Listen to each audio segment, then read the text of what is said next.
Imani yenye ushindi ni imani inayoweza kusimama hata katikati ya majaribu, katikati ya changamoto, katikati ya vita ya kiroho. Hiyo ndio imani yenye ushindi. Umtumainie Mungu kwa moyo wako wote, ya kwamba hata niacha wala kunipungukia. Imani ni kuwa na hakika juu ya mambo yatarajiwayo, ni bayana ya mambo yasiyoonekana.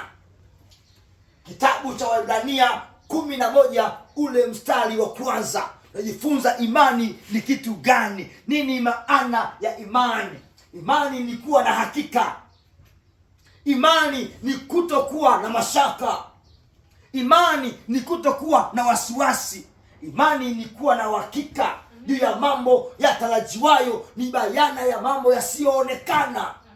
Mwenye haki wangu ataishi kwa imani, naye akisitasita, moyo wangu hauna furaha naye. Haleluya! Mungu anatamani mtu mwenye imani. Mwenye haki wake ni mimi na wewe. Lazima tuishi kwa imani. Mtu wa nia mbili hawezi kumpendeza ni Mungu.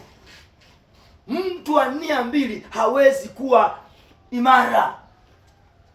Haleluya! Kwa maana anasema kwamba a double-minded person cannot be stable in his ways. Kwamba hawezi, maana imani pasipo matendo imekufa. Kwa imani yenye matokeo mara zote huambatana na uthubutu. Huambatana na kutendea kazi na matendo. Maana tuwe wepesi wa kusoma neno na kutendea kazi na kuliishi.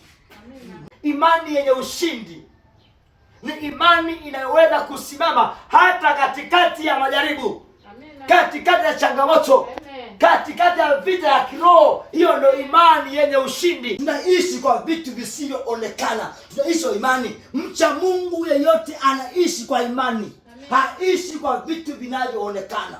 Tunaenenda